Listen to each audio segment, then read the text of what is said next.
falar continuar falando de saúde, né? A gente estava falando de ansiedade, agora vamos falar de postura. Como é que vai a sua postura? A dor nas costas, por exemplo, é um dos problemas ocasionados pela má postura. De acordo com dados do INSS, em 2018 foram registrados mais de 96 mil casos de afastamento por problemas relacionados à dor nas costas.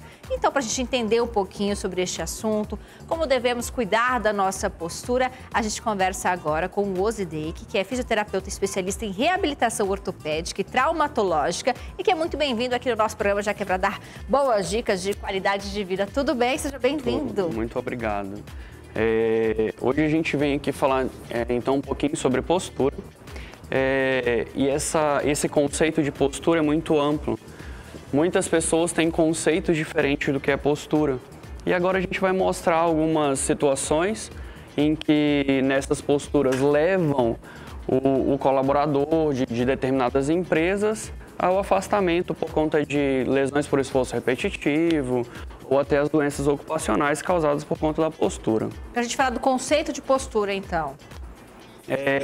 Postura é uma posição ereta, que eu se mantenho de forma ereta, não gerando sobrecarga, então, nas articulações e nas estruturas musculares e articulares do meu corpo. E aí, no nosso dia a dia, por conta dessa posição correta ou incorreta, a gente acaba cometendo alguns deslizes, pegando alguns vícios, e isso acarreta em problemas futuros para a nossa saúde, né? A princípio, né, problemas a longo prazo. Não é porque eu tive uma má postura hoje que eu desenvolvo hoje um problema, uma disfunção músculo-esquelética. Vamos colocar aqui uma rotina de trabalho. Por exemplo, a gente está aqui com a nossa colega da empresa, a Carla, está numa mesa, a gente pode... Tem várias atividades hoje que são executadas numa mesa de escritório, com um computador e uma cadeira. Se a gente fosse analisar todo esse contexto, Ozzy? Aqui a gente já vê a tela do computador um pouco baixa, né? Eu preciso que o colaborador ele se mantenha com a cabeça olhando para o horizonte e normalmente eu preciso elevar então aqui, neste caso, a tela do computador, para que eu não sobrecarregue agora a minha coluna cervical. No caso aí, o mais fácil seria elevar a tela, a tela do computador que está baixa ou a mesa que pode ser considerada baixa? A mesa também está um pouquinho embaixo. Eu tenho uma altura de mesa descrita na ergonomia de 70 centímetros de altura. Então, o mínimo que eu preciso ter dessa mesa é 70 centímetros de altura. Para melhorar aqui, se eu não tenho uma tela de computador que ajuda o ajuste, eu coloco livros ou caixa de sapato, alguma coisa que... Eu adapto a altura desse monitor. Isso, eu consigo fazer a adaptação dessas estruturas. Primeira coisa, o monitor. A partir disso, a gente vê que essa mesa e a cadeira também não são ergonômicas. A cadeira ela não tem um apoio de braço e logo, se a cadeira não tem um apoio de braço, eu preciso apoiar o braço em alguma outra estrutura. Ou eu aproximo o monitor, o teclado para perto do monitor, no qual eu deixo aqui então o braço, todo o antebraço apoiado, para não sobrecarregar ali agora as articulações do cotovelo e ombro, né? Já que a cadeira não tem um apoio específico de braço. Então, na hora de escolher uma cadeira, se eu puder, preferencialmente uma cadeira que tenha o apoio do braço. Perfeito, isso. A altura da cadeira está correta? A altura da cadeira é de aproximadamente 47 centímetros de altura, né? Mas, se ela tem uma mesa que não tem uma altura correta, eu posso também, no ajuste da cadeira, baixar. Isso. Outra situação. Os meus joelhos não podem ficar flexionados a mais de 90 graus. Se baixar muito, também está ergonomicamente errado. Aí, perfeito. O encosto tá bom? O encosto tá bom. E a posição dela? Também. Agora, né, a gente melhorando consegue fazer essa adaptação. Uma outra coisa que é interessante é que ela tenha um descanso de pé nesse período que ela fique por tempos prolongados sentados.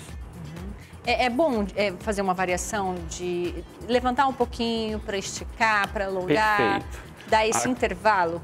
Sim, a cada 2 horas, de 2 a 3 horas de jornada de trabalho, levantar para relaxar um pouco a musculatura, fazer um alongamento, fazer uma pausa nessa jornada de trabalho. Você acha que hoje as empresas, os escritórios e tudo mais, eles estão assim perfeitamente adaptados para tudo isso? Por exemplo, o apoio do pé, eu acho que é uma das coisas que